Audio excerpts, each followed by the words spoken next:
Call 646-2144. Open every day from 8 a.m. From foundation to finish, it's all at Midland.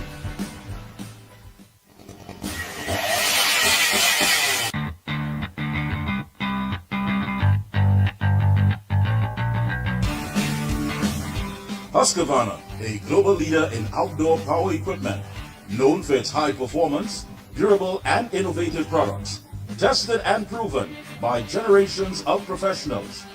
Full after sales and service support whenever you need it. Contact Provar Distributors Limited, 223-9438 to find a dealer near you. When you say TNT's construction boss, then there's only one company, Lacroix Construction Services Limited, specializing in general construction, industrial maintenance, manpower resources, transportation and lifting, and equipment rental, excavators, bulldozers, dump trucks, lighting systems, and everything for your project. We have affordable prices. Call now 267-0000 or 431-0012. Lacroix Construction Services Limited, TNT's construction boss. Oh gosh, this place hot. And the AC in this car not working. Check Ryan Air. Ryan Air is ranked among the best in TNT for auto air conditioning service. They specialize in repairing and servicing all makes and models of vehicles and heavy equipment. They also stock a wide range of parts. Give them a call at 640-5828 or visit them at number 41 Kane Farm Road, Tacarigua, or email ryanairac@gmail.com. For prompt and efficient service, look no further than Ryan Air. Limiting chronic inflammation is important for so many conditions that occur. I had a lot of pain 4 years ago. I used to have pain in my knees, in my hip.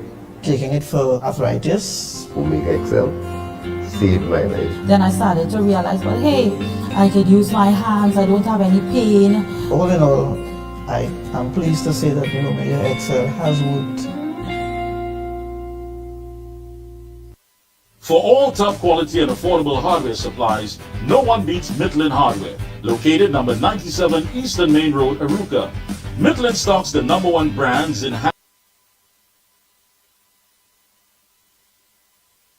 sets, along with face basins and toilet sets, blocks, lumber, steel, sand, gravel, and topsoil.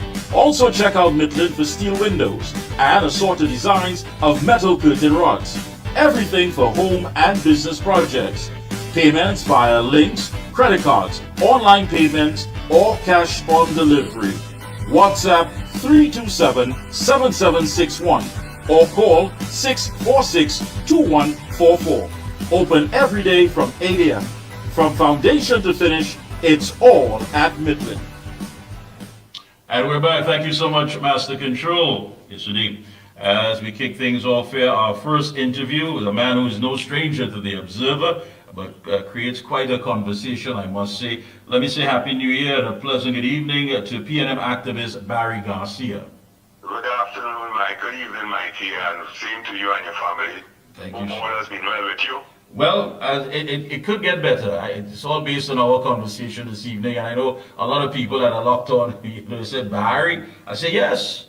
You know, when it comes to anything, any battle in life, it is not one-dimensional. It takes all different areas for us to look at before we come up with what is complete before us.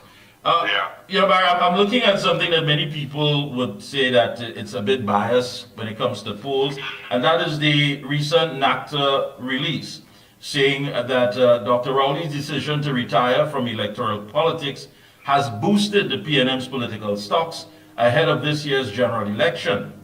You know, this according to the whole NACTA poll, when Dr. Rowley confirmed he will resign as Prime Minister and not contest the Diego Martin West constituency. What say you? They said the PNM has found itself very unpopular until the announced resignation of Dr. Rowley.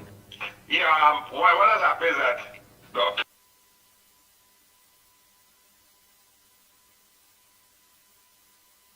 country has walked away from Dr. Rowley.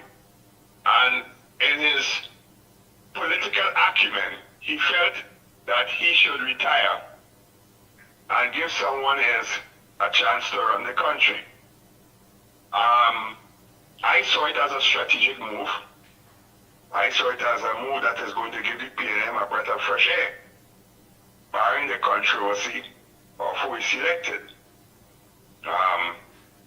So I believe the NACTA poll is gearing up to something towards that the PNM is getting a little breath of fresh air in government, because as we all know, the PNM is 50% popular on the ground and 50% not popular on the ground.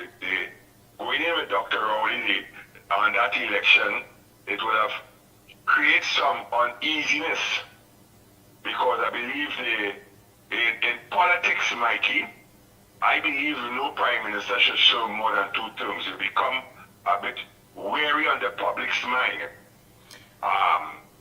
Dr. Williams did for 3 terms, and he became exhausted and died in office. I believe 2 terms is enough for a party to rejuvenate itself and to give the people a fair chance. Yeah, but based on what you're saying, well, basically you're confirming that, okay, Dr. Rowley is not popular. So said. But the fact of the matter, when you talk about a breath of fresh air, wouldn't it be something based on performance? Why isn't performance not being on the front line here, instead of the fact of the duration, how long, and all of these things that we're hearing? In the last almost 9.5 years, was there performance? Was there anything that we can point to say that the lives of the citizens have been elevated for the best, the communities, and by extension that of Trinidad and Tobago? I think that in itself should be the basis for anyone when it comes to saying, listen, I'm not throwing my hat, I'm not saying I'm leaving, but my performance itself, where does that lie now when we look at what's happening? Well, that is for the people to decide on what the performance was with the PNM government. I give them a 5 out of 10. I give them a 50-50 chance. They met some circumstances there that they had to try and gather themselves together. They met a falling economy. They had to try to rebuild it. Then came COVID, which devastated most countries in the world, and countries are still recovering from it. Almost all the Caribbean countries are before the IMF seeking refinances for their countries. Barbados, Jamaica, Guyana, everything with all the money, all the oil and gas. Guyana's found itself in the hands of the IMF also. So we have been avoiding going to the IMF, which is a good thing, because the IMF doesn't really solve any problems in the country. The IMF evaluates but don't solve any problems. They tell you to let go public servants, devalue your dollar, they put your country under real financial strain. No development process financially. In terms of the government performance, I think the government could have done much more, right? Given the circumstances they met, I think that they should have put the best foot forward. In terms of the crime situation, I believe that that has fallen off the grid with the government, because now everybody asks a Minister of National Security, what is his crime plan? Let me explain something to your listeners. Good. A Minister of National Security cannot give you a crime plan. The police has to present the National Security Council with their crime plan. What the government do is provide them with the resources to get it operational. That is within the police commissioner who's supposed to come out with a crime plan. And she, in my opinion, has failed miserably. Miserably she has failed, in my opinion. And I'm sticking with that. There's nothing she could do to change my opinion about that. I understand, and I agree with you on that. I mean, I think the entire thing has fallen down. Okay, now you would know better than most people how the operations of the PNM go about doing their business, the rank and file. Well, looking now at Stuart Young, I mean, you personally have been in the party longer than Mr. Young. Are we seeing a sort of anti-Manningite sort of behavior? I mean, because when you have people who are seasoned, I mean, you have Camille Robinson Regis, you have, of course, the choice that many people seem to prefer, which is, of course, Penelope Beckles. You know, why not go for someone who is seasoned and more experienced? I mean, what do you say to the people on the outside who are looking in and say, listen, Mr. Young was just chosen because of a special interest, and not that, of course, to serve the party and understand the role and how the party functions? I have come to accept it, Mr. Young, not by the fact that he is an experienced party member, no, not that. I think Mr. Young was chosen on his international relations and the volume of work that he has been handed down to do. I keep hearing, coming from the ground, that he's part of the 1%, but I could ask that question, when a guy mother is from Wellington Road in DB, how he becomes a 1%? His mother is East Indian, his father is Chinese mix. Okay? I think that the PNM has crossed a good barrier. It no longer becomes an African-based party. It has showed diversity, equity, and inclusion in the party. Many people are saying that we preferred Penny, but as everything is, when we fight, we quarrel in Balizing House, and we come out with one solution, and all members of Parliament signed on to Stuart Young. In the first place where at the retreat, there was a division, 9-11. They came to Balizing House, which I felt should have come to Balizing House first. Right? And let the membership voted on it. They consult the membership, and the membership said, we're going with Stuart Young. The 21 members approved it. Yeah, but when you talk about the fact of international relations and what have you, let's not forget Ms. Beckles was, of course, a former UN ambassador. She was able to rub shoulders with some of the most internationally inclined people when it comes to business, when it comes to many of the global affairs. The fact of the matter is that what took place there seemed to have been a hijacking of the party. You being one who has always stood in the corner of Mr. Manning, that has to have some sort of personal effect on you, that to see so many people sidelined, and here comes someone who many people look at as a Johnny-come-lately, who is now going to take over the helm of the party. It has an effect on me. It created some discomfort in me. I was asked by many people, why not Ms. Beckles? And the school of thought is that Ms. Beckles is too quiet, she's too docile. And I told them that is a misconception. Ms. Beckles is a fighter. She's not a noisemaker, but she's a very astute politician. Very, very grounded. She has crossover appeal. A lot of people will follow her if she becomes the leader of the party. Alright? And I now say that the party has to work now to bring Stuart Young to the people, to make the people fall in love with him. The party has a lot of work to do. I made reference to it on Facebook. A lot of people commented and said that the horse is already bolted. Right? But I have faith in the party. I feel that the party will be able to overcome some of these circumstances. All right. So if we say that, let me ask. Let's say we look at September for the election bell to ring, the things to take place there. Is there enough time? I mean, and what new would he be able to offer? That's a question I've been asking myself, Mikey. Time is of the essence here. Is there enough time to make him become popular with the entire electorate? That is my problem. That is the question I was asking myself.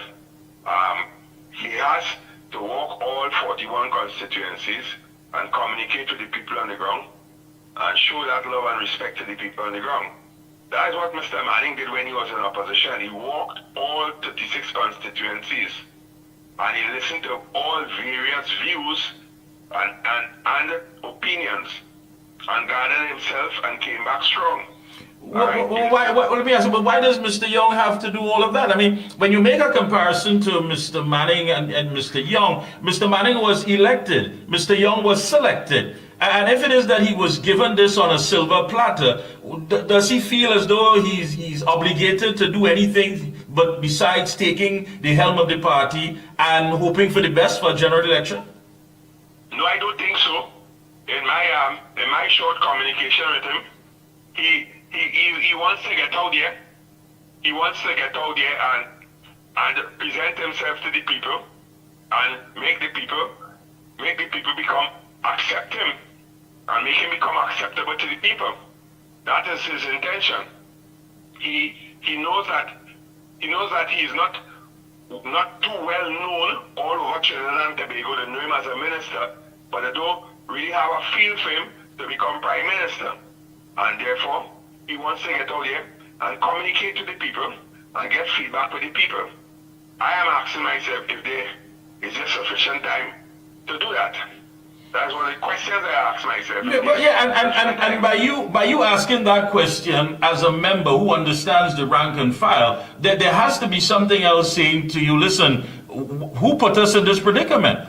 Because we've had prime ministers in the past, and they've all faced the polls. Whether they win, they lose, they draw, they've all done that. Now you have a prime minister who is not the political leader and a political leader who is not the prime minister. So you must say to yourself, who has placed the party in such a very awkward position? All right, well, to answer that question, I will have to place it square on the lap of Dr. Rowley.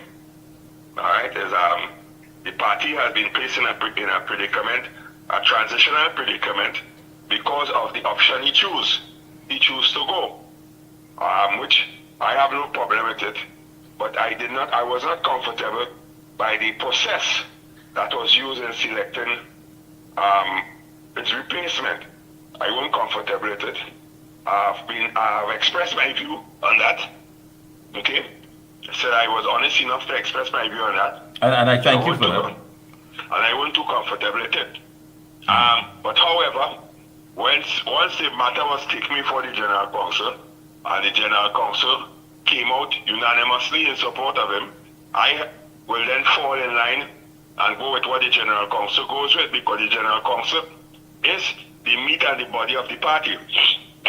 All right, and basically what you're saying is that at the end of the day, as we know it, based on our political culture here, it's a matter of towing the line. Once the decision has been made, then you have the responsibility, like everyone else, to now pick up this individual and sell this individual to the electorate. No, but go ahead. That's basically it, Mikey. I have to now go and sell him to the electorate and make the electorate buying to him. All right, that is a little task ahead, a little task at hand. I don't know if we'll have sufficient time to perform that task, but I have all confidence in him. I have no problem with Stuart Young, you know.